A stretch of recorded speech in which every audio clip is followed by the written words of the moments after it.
विश्वास है तो परमात्मा, मानो तो मैं गंगा मां हूं और ना मानो तो बहता।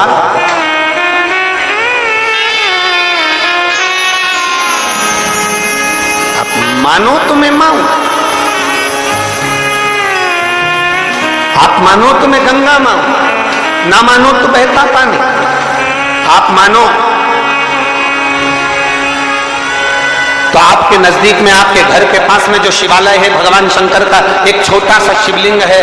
मानो, अगर दिल से तुमने मान लिया कि ये केदारनाथ है, दिल से तुमने मान लिया कि ये महाकाल है, दिल से तुमने मान लिया कि भीमा शंकर है, दिल से तुमने मान लिया कि ये मल्लिकार्जुन है, दिल से तुमने मान लिया कि विश्वनाथ है।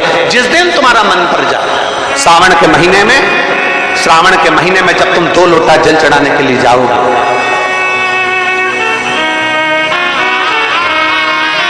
श्रावण के महीने में जब तुम 2 लोटा जल चढ़ाने के लिए जाओगे और 2 लोटा जल तक तुम अपने हाथ में लेकर चढ़ाओगे, जिस दिन तुम्हारा चित्त में मन में आ जाए कि आज मैं विश्वनाथ नहीं गई हूं, मैं सावन के महीने में मैंने विश्वनाथ का दर्शन नहीं करा है, सावन के महीने में मैं काशी नहीं गई, सावन के महीने में मैं गंगा के घाट पर नहीं गई, जिस दिन सावन के महीने में तुम्हारे मन में आ जाए, 2 लोटा जल लिया, शंकर जी को चढ़ाते हुए अपने मन में विचार कर लिया कि मेरे विश्वनाथ, मैं तुम्हारे दरवाजे तो नहीं आ सकी, पर मेरे जल में अगर बल होगा तो इस जल को आप वहां से यहां आकर स्वीकार कर लोगे। वो विश्वनाथ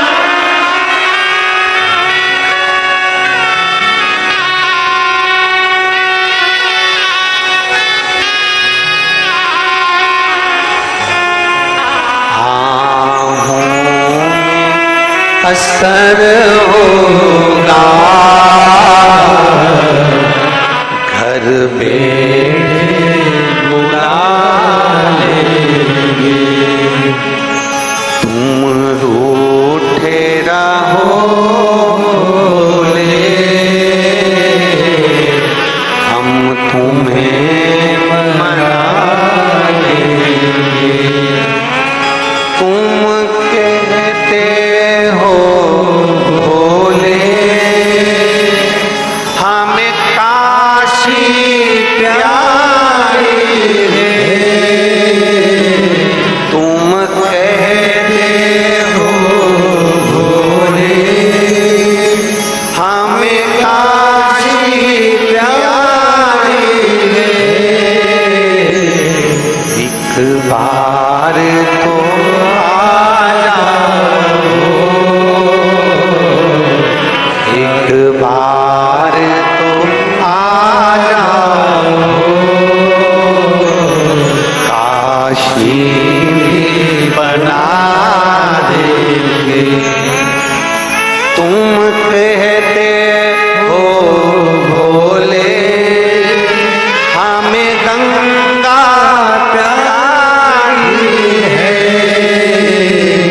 तुम कहते हो भोले, हमें गंगा प्यारी है। एक बार तो आ जाओ, एक बार तो आ जाओ,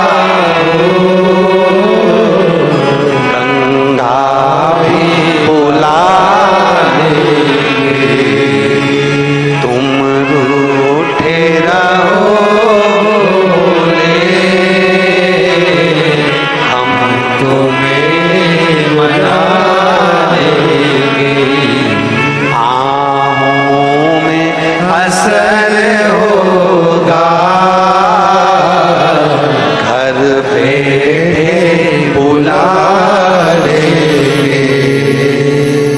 पूरे साल शिव जी को 1 लोटा जल चढ़ा, सावन का पहला दिन लगे 2 लोटा जल चालू कर दो, श्रावण के पूरे महीने 2 लोटा जल अपने घर से लेकर जाओ, और अपने घर से जब जल लेकर जाओ तो ये विचार कर कर जाना, आज मैं शिव को काशी में, आज मैं शिव को केदार में, आज शिव को अमरनाथ में, आज शिव को भीमा शंकर में, आज शिव को मल्लिकार्जुन में। और फिर निवेदन करूंगा, जिस बहन को 19 और 20 साल तक भी औलाद नहीं हुई हो तो कृष्णेश्वर महादेव का नाम लेकर 2 लोटा जल तुम्बकेश्वर महादेव का नाम लेकर चढ़ा कर देखना, सावन के बाद में बाबा संतान जरूर देगा, झोली जरूर भरेगा।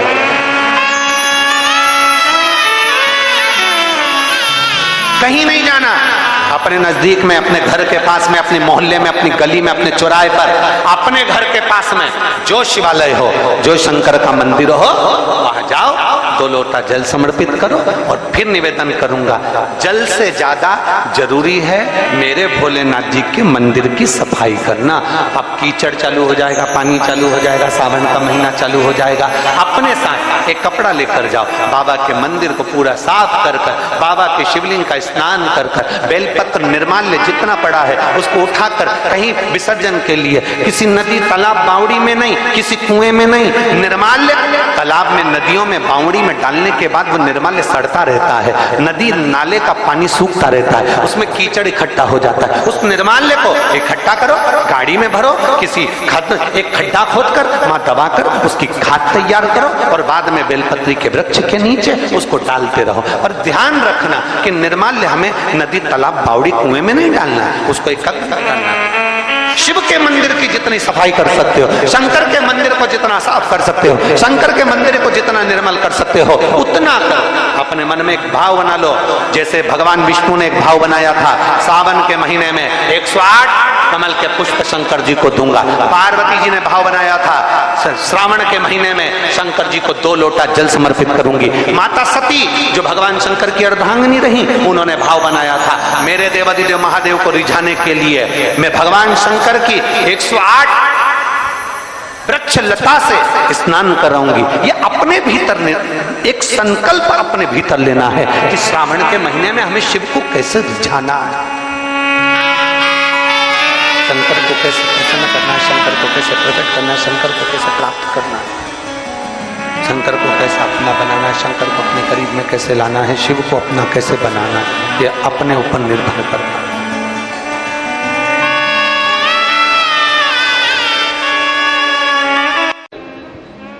चंदन मालागर, रुक्मणी हुकुम चंदन मालागर साहू, हुकुम चंदन मालागार साहू, पायल चंदन मालागार साहू।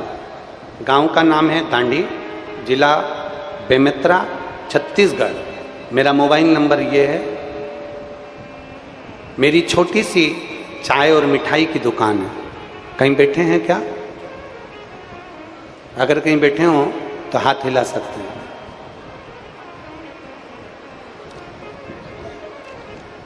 अगर कहीं बैठे हो तो हाथ हिला सकते हैं। बच्चे का फोटो देखिए जिसका फोटो लगाया गया। आए हैं? आए हो तो अपने बच्चे को लेकर व्यासपीठ के पास में आ सकते हैं। पहले बच्चे का फोटो देखो एलईडी पर, आस्था चैनल पर, जिसका उन्होंने फोटो लगाया। हमारा छोटा सा परिवार था गुरुजी।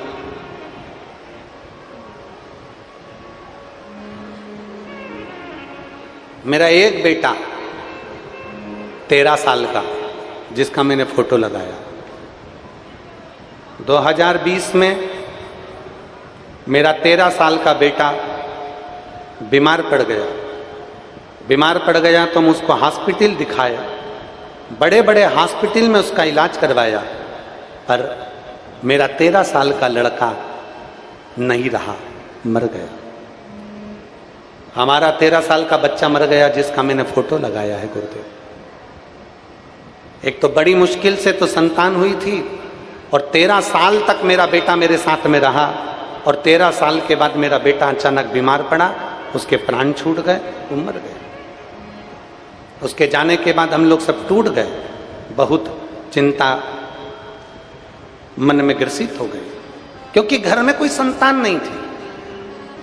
डॉक्टर को दिखाया, डॉक्टर बोले कि अब तुम्हें संतान नहीं हो सकती, क्योंकि तुम्हारी उम्र हो गई है। अब मेरी उम्र हो गई तो संतान कैसे हो?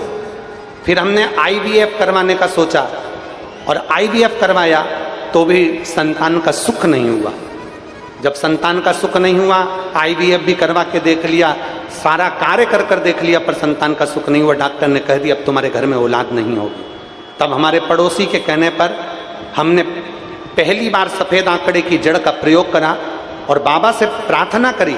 शिव जी के मंदिर जाती, 1 लोटा जल चढ़ाती, पशुपतिनाथ का व्रत करती, बाबा पर चढ़ा हुआ जल पीती, शंकर जी के मंदिर जाती और बेलपत्र को खाती। नंदी के पास बैठकर तुमरुका जी का नाम लेकर तुमरुकेश्वर महादेव का जाप करती। बाबा देवादिदेव महादेव ने ऐसी कृपा करी। डॉक्टर ने कहा था तुम्हारी उम्र हो गई है, संतान नहीं होगी, तुम्हारे घर औलाद नहीं हो सकती। IVF भी फेल हो गया और मेरे देवादिदेव महादेव ने शंकर जी पे चढ़े हुए जल से, बेलपत्र से 2023 में मेरे घर में संतान की प्राप्ति हो गई। मैं बाबा को धन्यवाद देने के लिए। जो 13 साल का बेटा मर गया और संतान का सुख आगे नहीं, संतान का सुख नहीं, चले गया।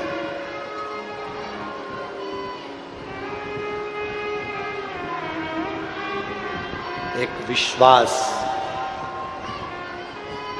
एक भरोसा, एक दृढ़ता, एक लगन जब व्यक्ति के भीतर होती है तो परमात्मा का दर्शन जरूर होता है।